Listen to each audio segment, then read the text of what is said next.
So I'm thrilled to be doing this tonight. I love talking about this topic, and it's right now I think it's about 4 degrees Fahrenheit outside my office. So hopefully if some of you are in cold climes, you'll get to see some fun images tonight. So this rather long title is really about examining how sustainability and health, two things I'm very interested in, have been affected by about 10 years of my experience with the nonprofit in Guatemala. So, okay, there we go. So here we are, starting with hopefully our only fuzzy slide. If you don't know where Guatemala is, it is almost due south of where I'm giving this webinar from. I'm in Chicago area, and that's at the southern tip of Lake Michigan, which is just to the right of states in the United States. And that's where we're going to be speaking about tonight. So this is the place that I love to go to. Some people go to Paris. I would go up here, and I work with a nonprofit up in the very deforested mountains of the northwest section of Guatemala. They're called the Highlands, and they're populated by a Mayan group of people called the Mam, and that's also the name of the language they speak. I've gotten to know people that you can see in this slide. There are some of the agricultural promotores, or the local staff who work, in this case, with the agricultural arm, and here we are up at about 10,000 feet, looking at some plots that people have farmed. Okay, I always like to know where people are coming from, particularly if I don't know them, and I'm listening to a talk like tonight's talk, which is a little bit more subjective than some of the other webinars. So I'm going to give you a little bit of where I'm coming from. This is my backyard in Chicago, Illinois, in the Midwestern part of the United States. It's pretty urban, and I've grown up here, so I guess I'm really a Midwesterner. I grew up in the city of Chicago and had parents that were painters and photographers, so that was a bit of my bend. And I had really a pretty good classic liberal education that encouraged me to be very skeptical and always ask questions and go to original sources. I'm also married to a Swede, and we make annual visits there. This is about 4 hours northwest of Stockholm. It's very interesting to go between Sweden and Guatemala because they are at different ends of the sustainability and health spectrum. And I've learned a lot from that leap. Much of my life I've been a writer and teacher, and you can see that's me in the purple shirt on the left, and down on the right, a place I'd love to teach at, Chicago Center for Green Technology. Maybe some of you have heard of it. And I did some work there with a Green Corps, which was a program to teach ex-felons skills they needed to be in the green industry. And here you go. Here are some details about how I actually work. I own my business. There's no co-owner. I do mostly residential and mostly regional in the Midwest, but I have worked out near Boston and then a little work in Sweden. And I like that I work between urban and suburban. Our soil is very different down by the lake here in Illinois, and we have sandy soil, and if you go out further west you have a lot of clay and very different kind of conditions except for the pH. At any rate, I think I was a little naive when I got into my business because it was very natural for me to practice triple bottom line, and everybody defines that differently, but here just healthy planet, people, and business. But it occurred to me as the years went on that there were a lot of choices I had made unconsciously that other people had made consciously, but that was very natural for me to pursue that kind of practice. And here you can see how did I get here? So there I am on a motor scooter in Guatemala, and I want to chart the trajectory a little bit. About 30 years ago, I visited the Yucatan and I saw Mayan ruins. Maybe some of you have seen those. I was so impressed with the Maya that I wondered what they were doing in the contemporary world. And Oh, then there was a long leap, and I actually ended up doing some work with refugees during the war in the 80s. And I ended up about 10 years ago becoming a donor to a nonprofit in California that supported a Guatemalan NGO. These are the contemporary mom. This is on Day of the Dead in the cemetery in the town near where we work. And again, the people we work with are the mom people, and that's what they speak. So we're going to look today at some of the things that I've learned about sustainability and health from working up in these extremely impoverished indigenous mountain villages. This is not, if you've been to Guatemala, there are many beautiful, beautiful areas of Guatemala. This is not one of them. In fact, when I go, there are hardly any tourists, and I actually like that. So the group I work with is on the left. They're called AFAPADI, and the acronym, the name in Spanish basically just means Association for Development. I started working with them about 10 years ago, being a donor for reforestation. And they are really, in the 80s, I had met incredible people in Guatemala, and these people impress me even more so. They've remained committed with integrity and hard work and sacrifice and joy and a good sense of humor. I've learned so much.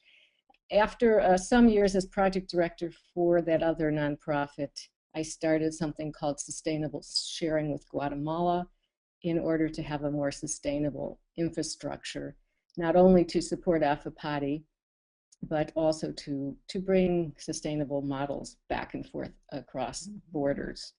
This occurred partially because I learned so much going down for the years that I did. You can see on the right, in the green shirt, is one of our board members, and I would not have started SSG without young people being interested. Here's a mission statement from SSG. It's written rather generally that we just got our IRS exemption, but we particularly work with AFAPADI. They're people who share our vision and values to build working models across borders and cultures. And you can read here some of the things that we promote in these models. That's me in the green shirt. You'll see me with a lot of different hair lengths because these slides come, I think, from 2007 on. So here we go.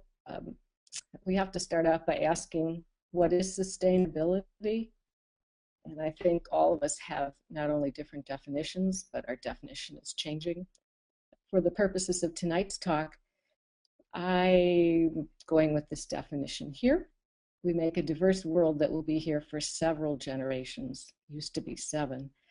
One that takes the globe as an integrated ecosystem in which we play a part of the whole, physically, culturally, and economically. In terms of sustainability with my clients, I really try to get my clients to take a few steps at a time.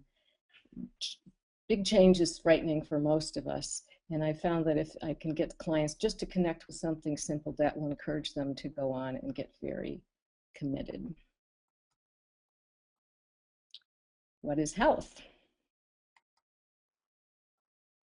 And again, I think we're speaking both literally and metaphorically. Most of us in our industry are very familiar with the health of the ecosystem and the components that have to work for that all to function. It was very interesting here a couple of years ago when we had West Nile and all the crows were killed, and it was fascinating to see a part of the whole ecosystem that was missing and how that affected the health of the whole system. Now we have a lot of rabbits. But anyway, I think we all can know that when the parts of the system are stressed, the whole system is in weakened health. So we want to strive for having a very healthy system, whether it's the body of the planet or our own bodies, that can manage all kinds of stress. So where are we talking about? I'm going to get a little more specific about where in Guatemala. Here we are. Guatemala is below Mexico, and you can see that I wrote drug trade. That's because to get drugs into Mexico, you have to go through Guatemala, and that has changed the tenor of what's been going on in Guatemala. Here we are. This is a bit of a messy map, so I have that big blue arrow on the left. It's pointing to the departments in Guatemala, and where we work is in the upper left, the pink one. Both the department and the main city in it are called Huehuetenango. Actually, if you've been to Tikal, you can see that's way up in the north near Flores in the Petén, which is jungle. But we're down here if you go to the city of Huehuetenango and then just a little bit north and west, you can see Ixtahuacan, and that is the name of the nearby town where we work. This will give you a little better sense of what's going on in terms of the land there. Again, you can find Huehuetenango and go, that little red line is the Pan American Highway, go over to Ixtahuacan.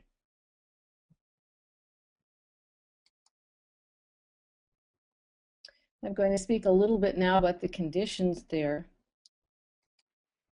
Here we go. Here's another topographical map, and you can see we're working near the S in Sierra de la Cuchumatanes. But you can see that the good land is on the Pacific coast. There's some on the Atlantic coast and in from there. And you can see that we're working up in volcanic ridges. I think this map should be very helpful in terms of industry and agriculture.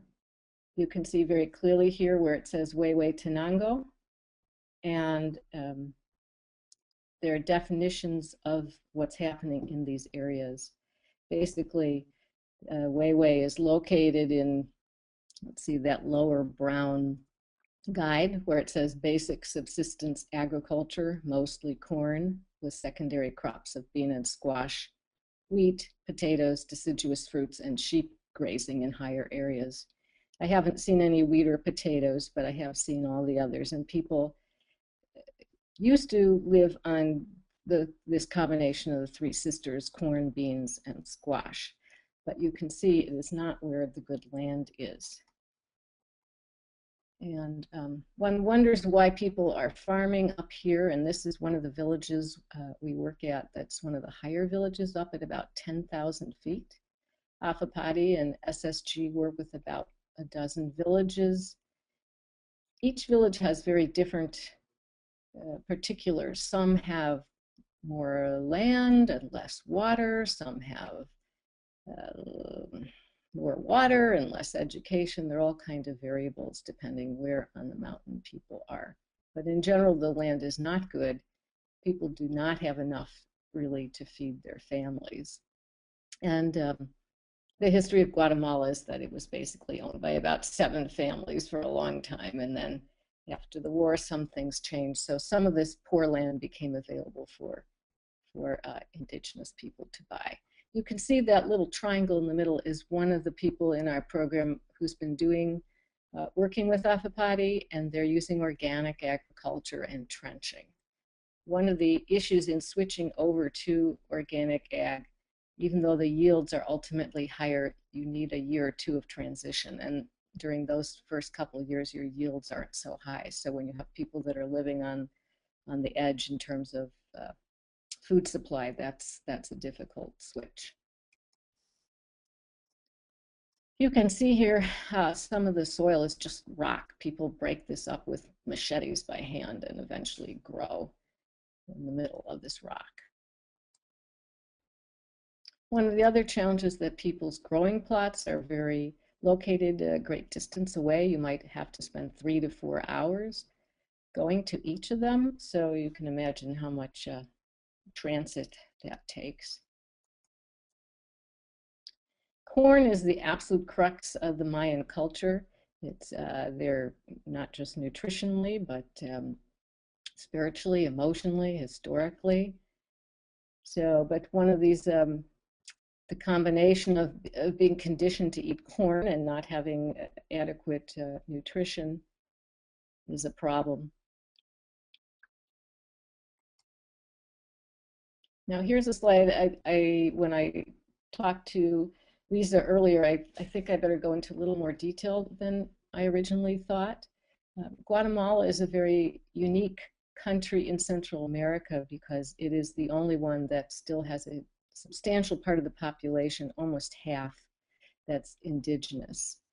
And that's what makes Guatemala very wonderful, but is also very challenging because, like most other Latin American countries, the closer you are in race to the original Spanish descendants from the conquest, the higher up you are in the social pecking order. And in Guatemala, you basically, indigenous people have two options. They can live in their original communities where they're very challenged by poverty and education and land ownership, or they can move to the cities where they're extremely exploited. So I feel very lucky to be working with the people I do. As a private person, I would not have the access that I have had these past 10 years.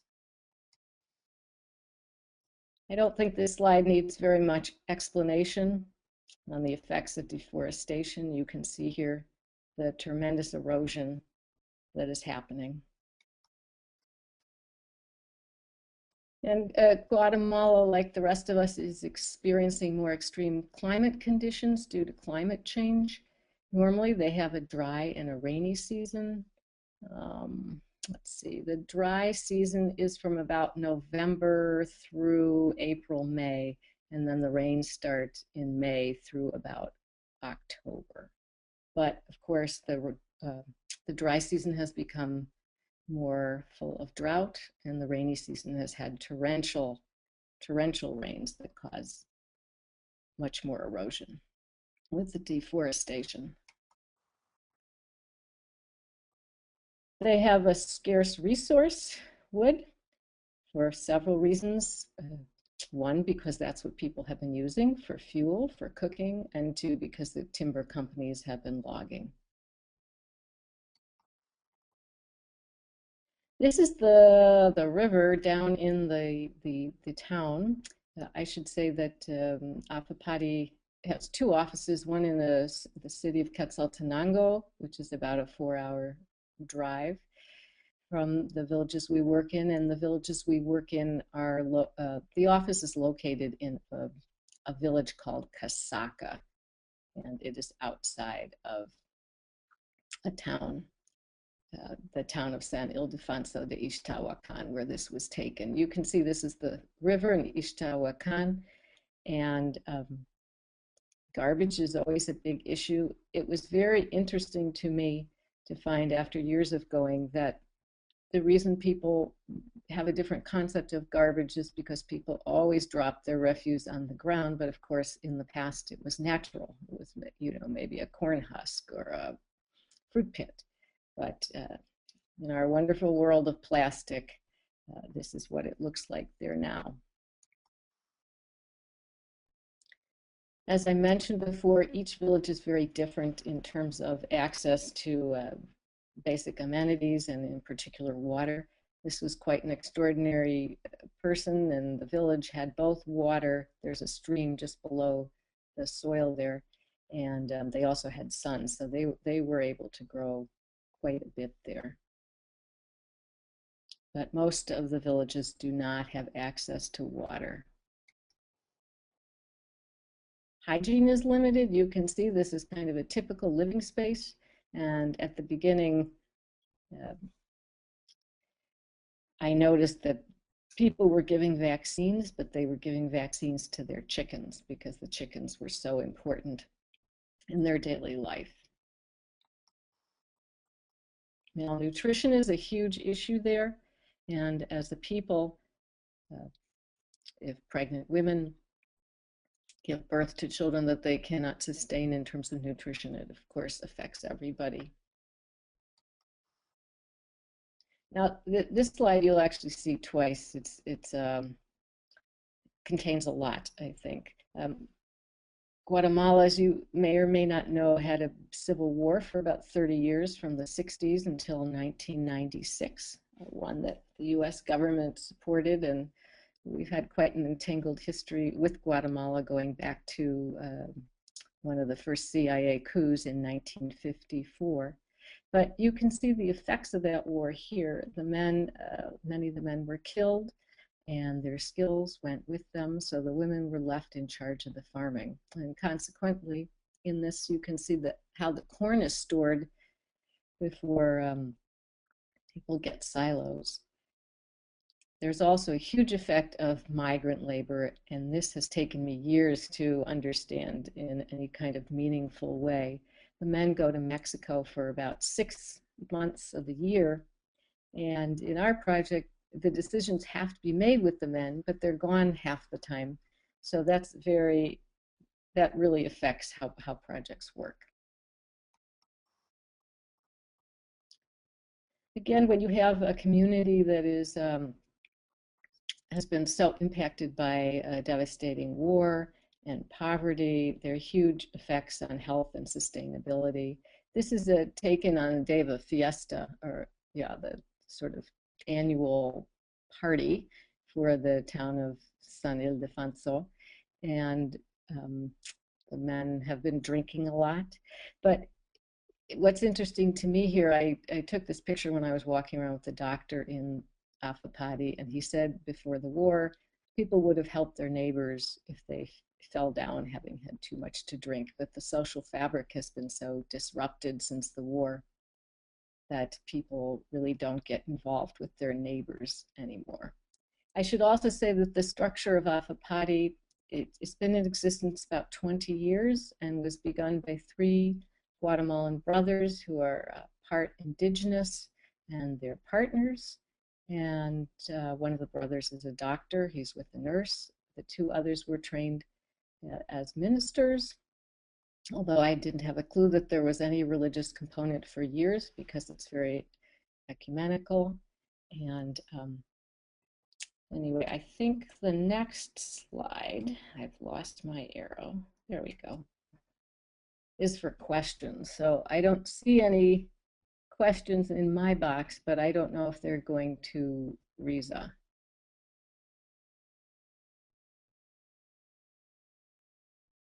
Julie, sorry. Can you hear me? Yes. Yeah. Yeah, so if anybody has questions, so far I don't have any in my box. What I actually had a question is, how do you communicate? Do you sound fluent in Spanish, or is that, but you said they speak another language. Yes, thank you. They speak their Mayan language, which is Mam, and people say, there are about 26 different Mayan languages. They're not dialects, they're quite different languages. So I speak Spanish,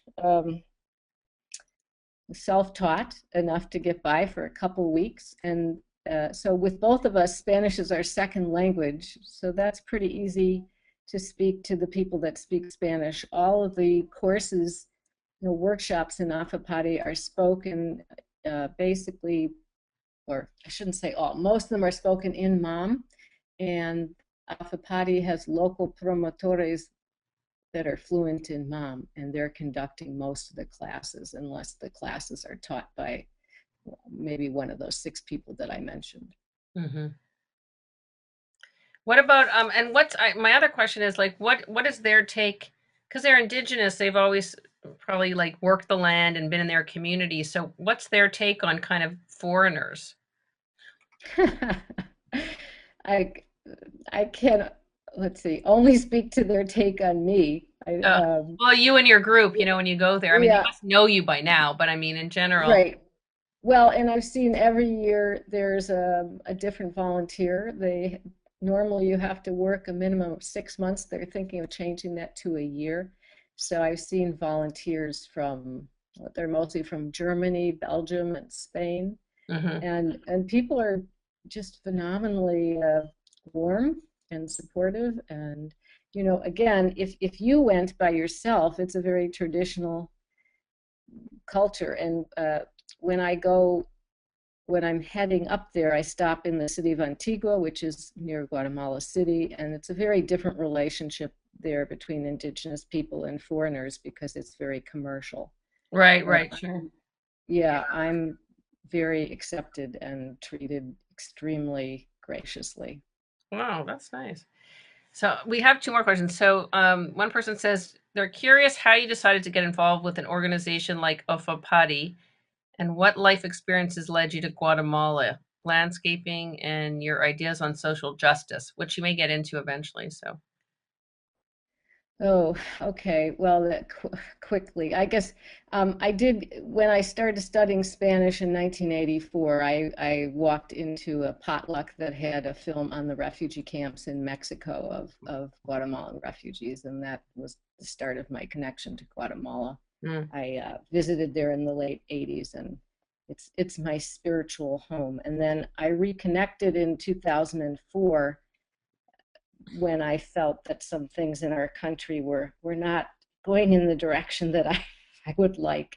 And so I decided I would pool money that I usually use to give clients Christmas presents, and I would make a donation in my client's name to an organization. I found the California nonprofit online that supported Afapati and called up the project director. And yeah. she asked me to come down that spring in May, and I told her she was nuts. And then some colleagues said, "Oh, you're the one who's nuts. You should go down."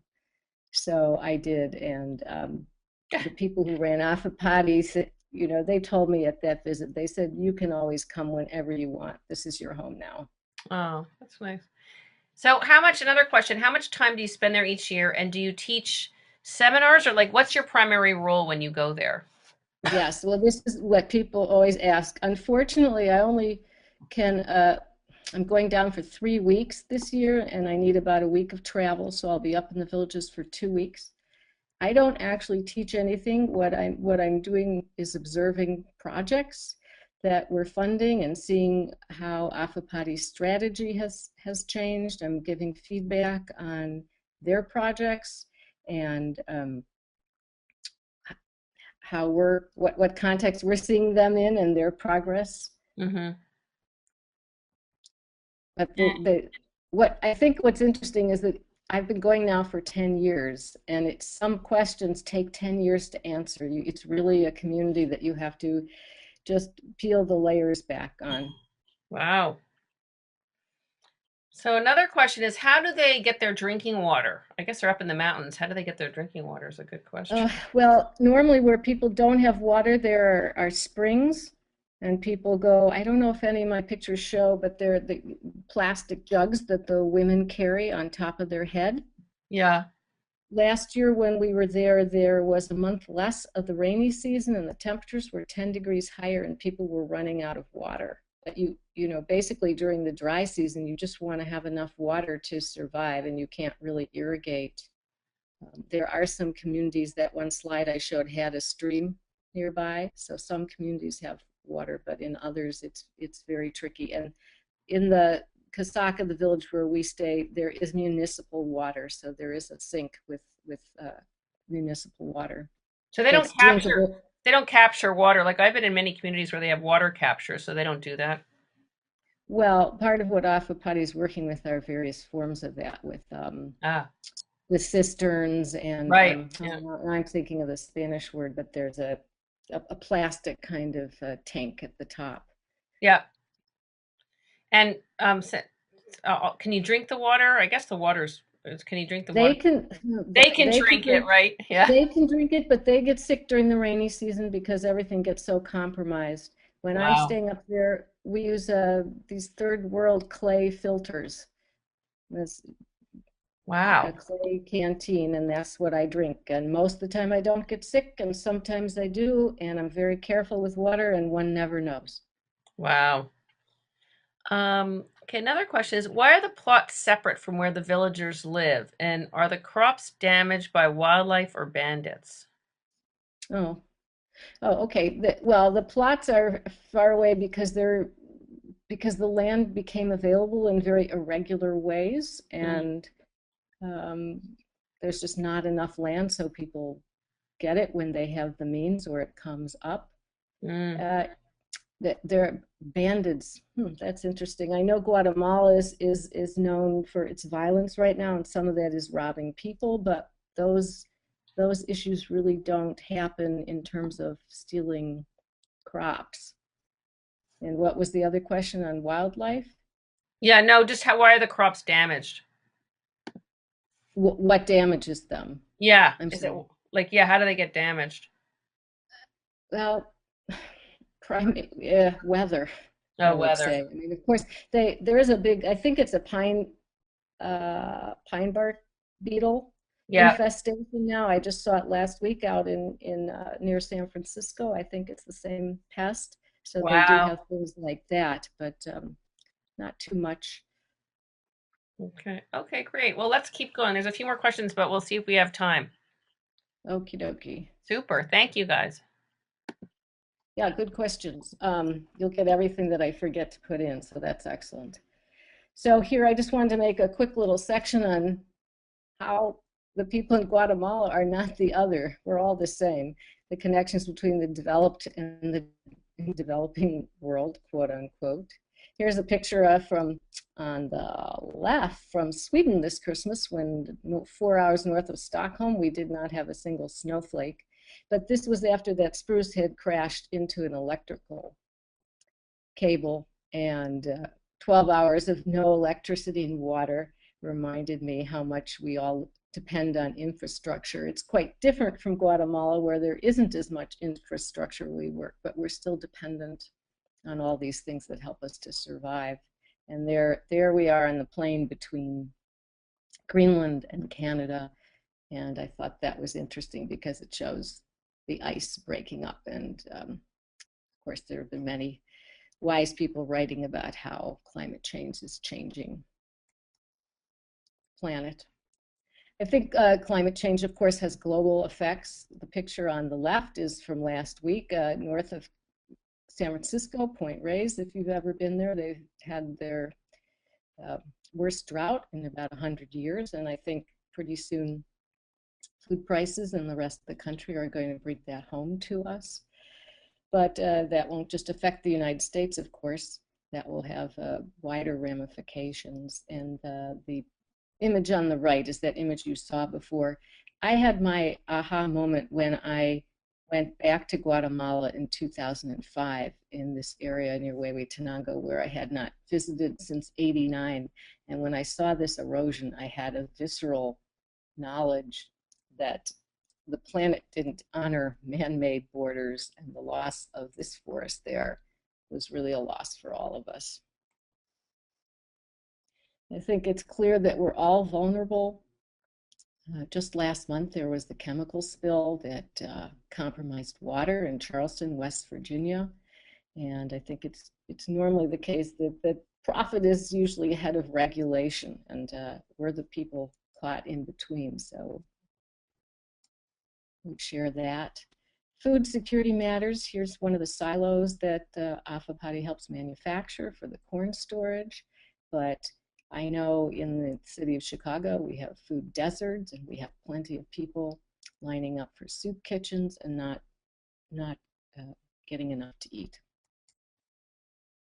There's also a scarcity of natural resources. Here's one of the better stoves that the project helps to get.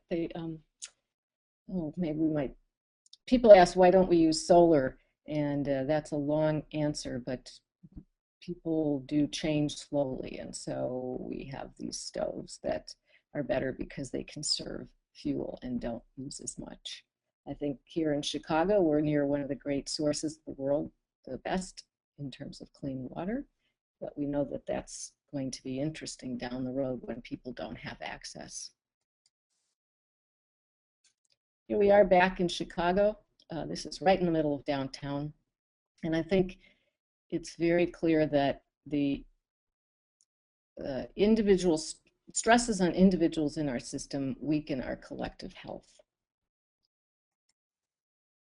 I saw an article just a few days ago in the New York Times how inequality hollows out the soul. And this quote is from that. One of the well-known costs of inequality is that people withdraw from community life and are less likely to feel that they can trust others.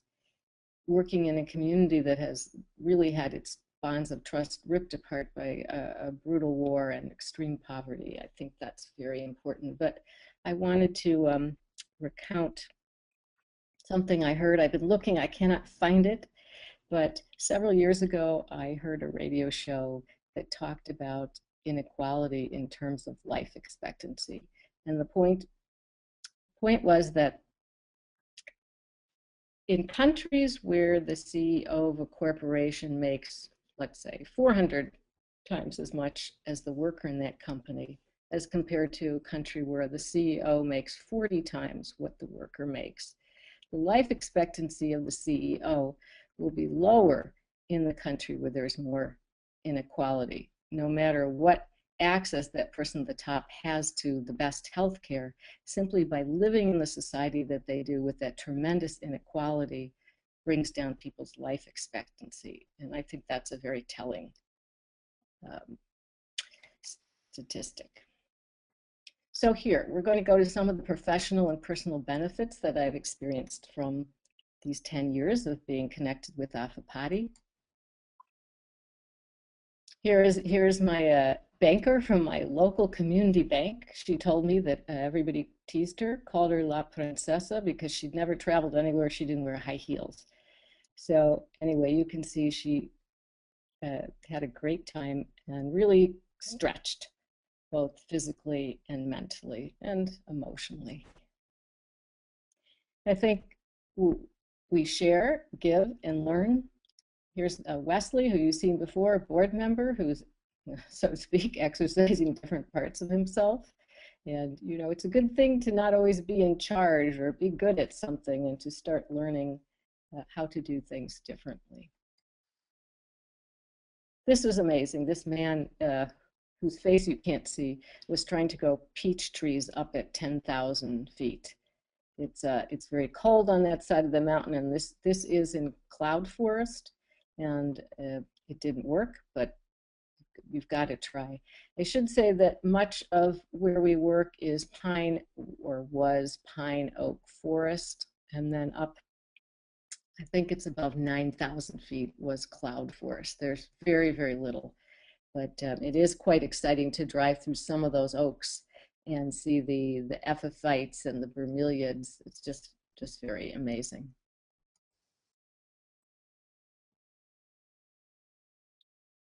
This man in the green shirt actually was illiterate, and now he's one of the agricultural promoters, so he's learning how to teach. I think it's instructive for those of us who are usually teaching to be students and vice versa. I know every time that I give any kind of talk or class, I'm sure I end up learning more than anybody. This is from one of the materials that Afapati uses.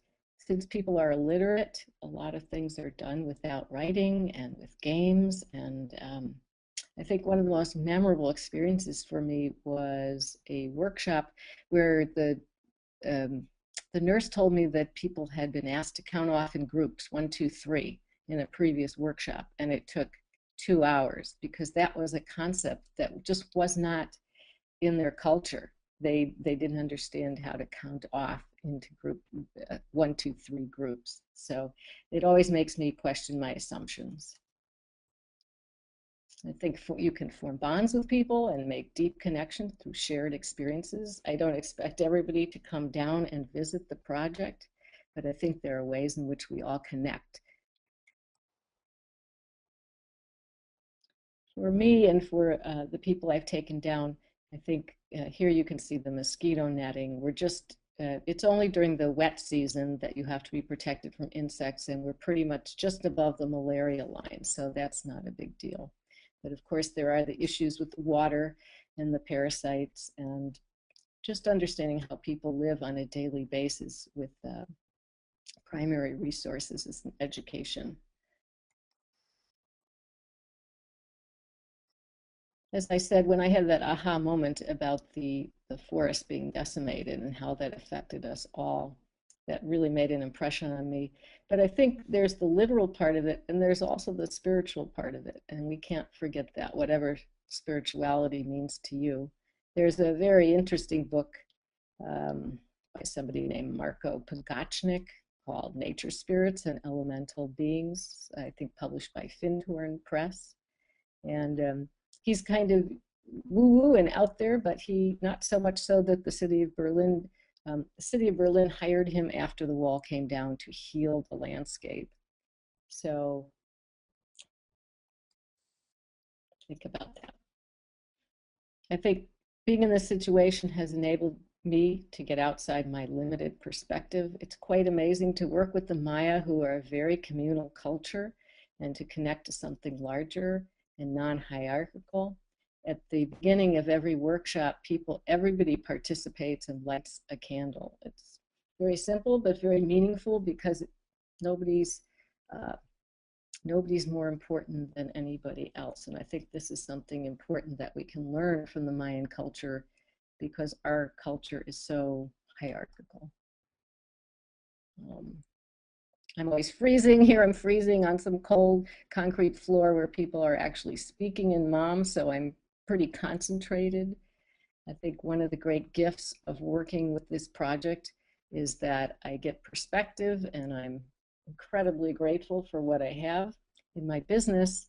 What that's caused me to do is that when something doesn't get delivered, or a client is not behaving in an understandable way, or whatever the myriad things that can be disturbing in our profession, I almost always can go back to these experiences and say that things will be okay. And I have, I can go home to a hot shower or air conditioning or food. So I'm going to define just a little bit here some more things about sustainability and health that I've learned. Now, this is interesting. People always talk about thinking local or eating local, and I agree with that, but because of the Guatemala project, it's gone to a different level for me. So you want to assess these regional conditions, not just in terms of the land, but people and their culture. So as I mentioned, the different villages have different constructs. So for example, this is way up at the top of the mountain. People have a lot of land, no water, and no education. So you have those local conditions, but mostly learning about the Maya and their culture. When things don't go according to my expectations, I have to look more deeply and start to understand. Here we are. I told you we'd see this slide again. I talked about it before in terms of the men being gone and losing the skills to build the corn silos. But here I put it in because this is something I learned after a number of years. I knew that the people did not understand that when the rats ate the corn and contaminated the corn, that people would get sick from the bacteria. That was not, they weren't educated enough to understand that. But even when they understood that, another element was that in their cosmology, they felt that the rats deserved part of the harvest. So you always want to look at underlying causes of things to find solutions. Here's one of the cisterns up in the sort of medium-high villages. Cisterns make a huge difference, but they're also very expensive. They cost about $2,000, and that's when people in the community are making them together. But they will always be dependent on the kindness of strangers. So water is a big issue, and I've learned to look at it just not in terms of the sexiest, biggest Western solution. I've had some people be interested in the projects, but they're who work with water management systems, but they're always bringing a Western hierarchical sensibility, and it doesn't quite fit with what's possible in these communities. Here we are. This is a permaculture workshop, and this was just amazing. It was about 90 degrees up in the burning sun this day, and there's a level there that woman is holding. But once you've seen permaculture where people's lives depend on it, and where it's a matter of food or no food, soil or none, it's really wakes you up. I think the project has shown me too that people can expand themselves and their community through their vision. This is one of the health promoters. She was a single woman, which is rather unusual in these communities. And she really went beyond what she imagined for herself and became an integral part of the community. Here's the man who grew the peach trees. He tried to start a nursery one year, and it didn't work. It was too cold. But what I found incredible is that um, working all these years with Afapati, a huge part of what I've learned is to understand why things fail and then how to solve them and move to the next stage. I think in our, I don't know if this is just true in my region in the United States, but I find at conferences and symposia, people are always just sharing their biggest, sexiest project. And I don't learn that much from what's going on. Outside of the industry, I think in life, the people I have learned the most from are those who have had a big failure and have had a really creative response to that and gone to the next stage. So I wish we would share more of some of our failures and how we got to the next step. This is the only house in the community of Kasaka that had books. This man was phenomenal and actually became a translator and a lawyer, which is beyond belief given the conditions. But I think it's important for all of us to remember that we need to continue educating ourselves. Here too, the woman in the center with the small child, she's the other health promoter. And not only is she a role model to these women around her, but what's so important is that she's become a role model to her children. And interestingly enough, to her husband. Her relationship with her husband has really, their family unit has changed a lot as she has continued to work with the program. In a community that has suffered so much from the trauma of war, people don't have much opportunity for joy and healing. And so most of the workshops begin with a exercise that just has people having fun. And also, as you can see, there are always a lot of babies and children at these things. So it helps to get the kids kind of exercise and having fun for a little while. So I think sometimes we need to bring more of that into our lives, and I try to be cognizant of it when we have board meetings.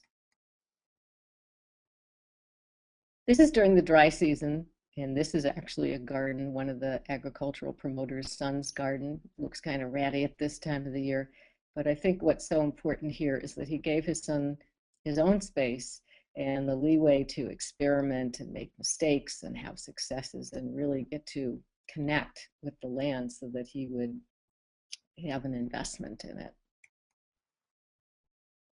And finally here, this is very important. This is connecting spiritual and cultural elements. You can see the man in the gray is actually cutting the ribbon on a cistern. That's the inauguration of a cistern, and the whole community was celebrating opening some of these. I think Guatemala is a country where people are so poor that they don't have rain gear, and when it rains, it really rains.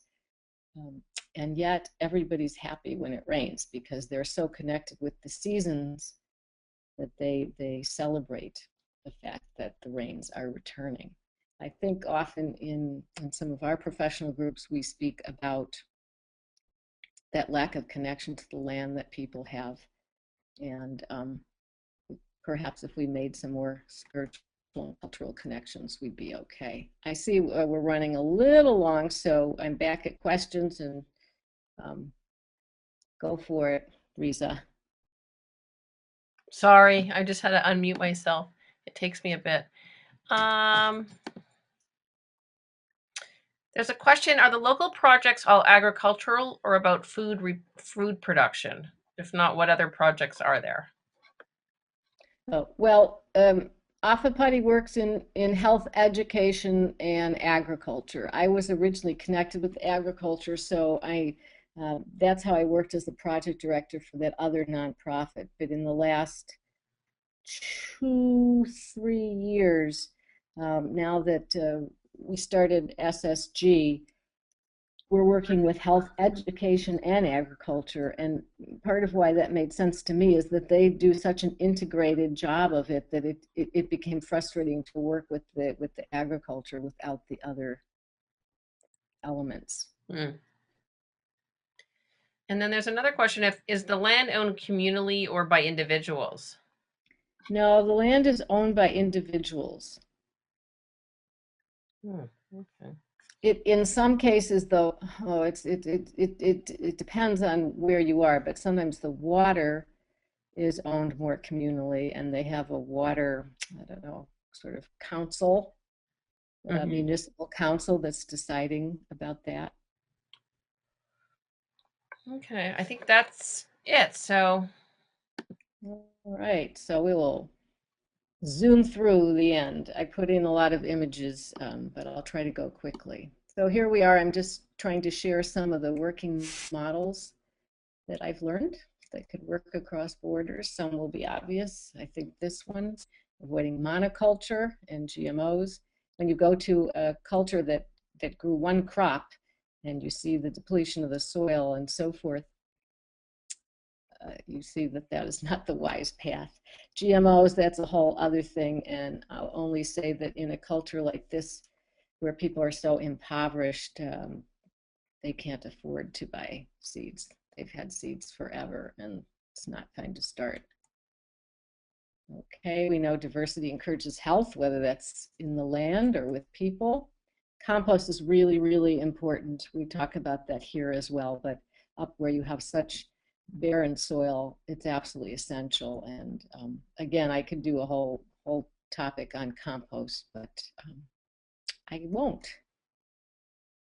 I think compost increases the health of triple bottom line. That's fairly self-explanatory in terms of people, planet, and business. You want to think holistically. Here are the, I'm losing that word, composting toilets, and an important part of the program. People are using all parts of everything. Here, one of the health promoters is drying flowers. Those purple ones in the bottom are from the jacaranda tree, and if you get parasites, that's what you want to make tea from. I think I've really been convinced with these years that cheap, low-tech solutions are flexible and really important. Up in communities that are so much on the edge, you want to have the flexibility of cheap things that can be altered and that people can learn to maintain and use. I think I've spoken about this also. Really connecting the technology with the culture is an inroad to getting people more connected with their land. I think also we've lost appreciating manual labor. I know with my clients sometimes, I mean, obviously machines are very good and labor saving for some things, but in other cases, doing things by hand makes a huge difference. Pruning, for example. And I think we need to really teach our clients the importance of that. One thing that amazed me is that even with people who don't have enough food, they're always growing a flower or something. They're connected to beauty in every way, and I think this is important also to remember. Here are some corn silos. I could also do another talk on these, but what became clear is that it takes so much fuel to transport them up the mountain. We eventually started building them in their specific communities instead of, oops, no, I guess that'll come later. Well, we used to have a factory that I'll show you where the silos were manufactured. At any rate, maintenance rules, we all know that. This place, the silo wasn't working because the woman was not maintaining it correctly. And there on the very left, you can see some of those water jugs. Every part is used. Here's a little recycling in the garden at the Afapati Resource House. No matter where we are, I think if we make connections among our differences, that's good for all of us. Guatemala is known to be the most violent country towards women, which is amazing given some other countries in the world. But one of the big efforts of the project has been to improve relationships between men and women. And that's certainly something that we need to do in our own culture. I think for me, really, I've always, no matter what I learn at this project, there's always some other assumption to question. And I'm seen here with this woman I adore, I've known for a long time, who has some big mental health issues. And she had a period of depression, and the doctor and nurse wanted to give her some medicine, and they gave her pills, and she took them all at once on the premise that if they were good, why shouldn't she take them all? So that was just another wake-up call for me, that I had so many built-in assumptions. She's doing much better. We all need to explore new products and markets. This is the traditional skill we know about from Guatemala, but this woman actually began a shampoo making cooperative. People did not use shampoo, so we want to think outside our traditional markets. I was speaking about clients doing one step at a time. Here's the client who became very interested in vermiculture and had her worm bin in her basement. She would take it to her daughter's school and give people, you know, their first step into sustainability. This is interesting. This is ant poop. It's a traditional fertilizer down in Guatemala. Very good. So don't always dismiss what's worked before. There are medicinal gardens that people have, and here are some women selling some teas in the nearby city. I think it's important for us to get outside of our communities and also develop, you know, have to sell what we're doing. This is at the medical clinic, and counterintuitively, when USAID came in and partnered with Guatemala, the clinic had a quarter of the service. So funding, that's a broad funding. I've harped on this a bit in terms of learning from successes and failures. And what's amazing to me is that the Afapati people just continue. There's always something that's would defeat everybody else, but they just continue and keep going forward. As I said, we originally had this silo, the fabrica, the place where they're manufactured. And interestingly, it was funded by a couple of donors here from the States, and they kept thinking bigger, bigger, bigger. But in fact, ultimately, we have to produce these in the individual villages because the cost of the fuel is just too much. You can get about 2 of these in a pickup per time, and it's too expensive. I think we want to be willing to try changes technologically. This was how we got water when I was there at the beginning, and now this is what it looks like. I thought I would show this because the tree in the foreground is Caserena, and it's not an indigenous tree. I think it's maybe from Australia.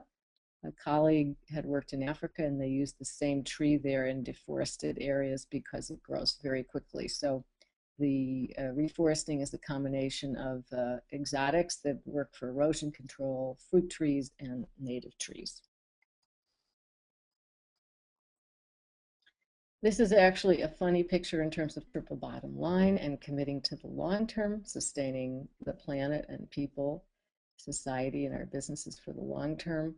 That house you see in the middle, the 2-story concrete house, was actually owned by the richest man for a while in the village, who was the chemical fertilizer salesman.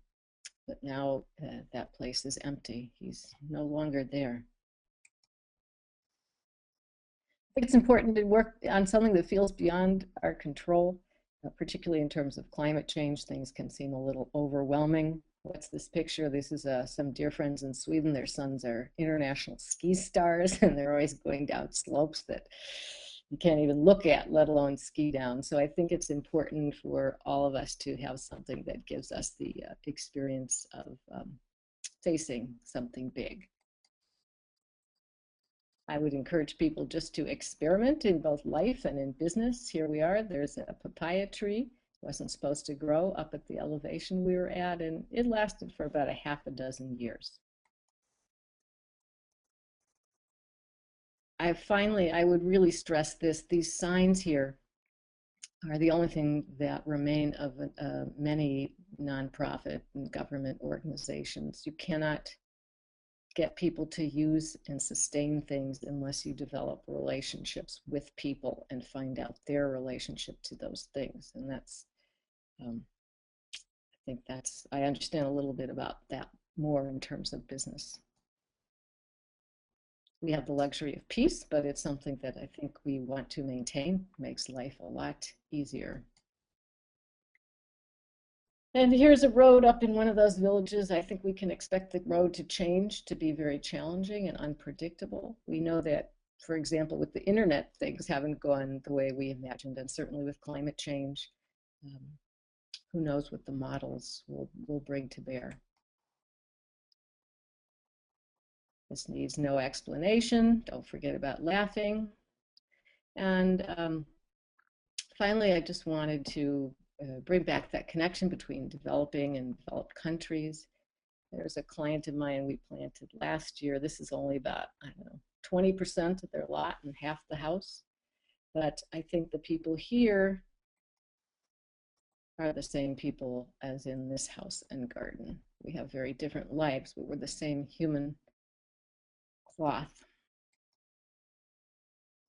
What makes Off the Body successful is that people have really worked on the internal in order to affect the external. That's the largest open pit gold mine, gold core owned mine in Guatemala. And the people on the left with Afapati have worked with the project for a long time, had great traumas in their life and overcome them. And I think that gives them, as it does with us, facing the internal lets us continue outside. So really what I've learned from Afapati is to be flexible with strategic change. For many years, they worked almost 20 years on health, education, agriculture, and last year they had a strategic change to put everything under the umbrella of nutrition, which is very interesting to me since I'm married to this progressive Swedish chiropractor who is focused on nutrition. And I think what I've really learned is just to continually evaluate the process of how I relate to things and know that everything will change. Finally, I wanted to end with this nice image. One of the benefits of going up there is that there's so many children, not such a benefit to them because they don't get fed, but for me, I'm lucky that I get to connect to kids. And I think it behooves all of us to work and try to preserve things for the future. So that's the end of the talk. I have these couple of links here, the SSG websites, sustainablesharing.org, the Afapati website, which is in Spanish but has a lot of good pictures if you want to look, afapati.org, and there's my email if you think of any questions after this. I will be in Guatemala in about 10 days and off email, but otherwise I'm available. Thank you. Any other questions? Julie? Yes? Yeah, it's fascinating. I love travel, so it's, what you're showing is a lot. I was in Cambodia and it's very similar where, where like a water pump is critical for the village, it's the world is small, really a small place, like you say. It's, we're all connected, so it's really interesting to see your pictures. I think we had one more question just about whether the agriculture is that is the folks there engaged in organic agriculture exclusively? But I guess if that house was really from the chemical, guy, probably not, right? No. In fact, people were not doing organic agriculture about 20 years ago when Afapati first started working in that area. And interestingly enough, that the men had been using the chemical fertilizers, and when there was attrition because of the war and the lack of jobs and them having to migrate, the women started taking over some of the agriculture, and thus some people went back to organic Wow, practices. interesting. Wow. So I think that's pretty well it. So thank you so much for such an interesting talk. It sounds like just a wonderful place to go and get perspective and learn new things. And, it's just really interesting. Thank you really for doing your presentation. And if